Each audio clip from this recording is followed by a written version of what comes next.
எல்லாருக்கும் வணக்கங்க. ஆடி வெள்ளியில கொழுக்கட்டை செஞ்சு மகாலட்சுமியை வழிபடுறது ரொம்ப சிறப்புன்னு பெரியவங்க சொல்லுவாங்க.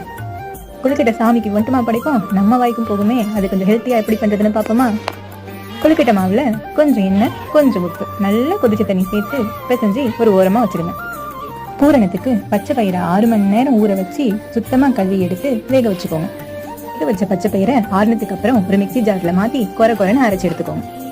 இப்ப அடுப்புல கடா வச்சு அதுல 2 ஏலக்காய், கொஞ்சம் துருவன தேங்காய் போட்டு சிம்மில் வச்சு கொஞ்சம் நேரம் வதக்குங்க. வதக்குனதுக்கு அப்புறம் நம்ம அரைச்சி வச்ச பச்சை பயிர் வழுதையும் அதுல சேர்த்து வதக்குங்க. ஒரு 5 நிமிஷம் கைவிடாம கிளறிட்டு அதுல நாட்டு சர்க்கரையும் ஒரு பிஞ்ச் உப்பும் சேர்த்துக்கோங்க.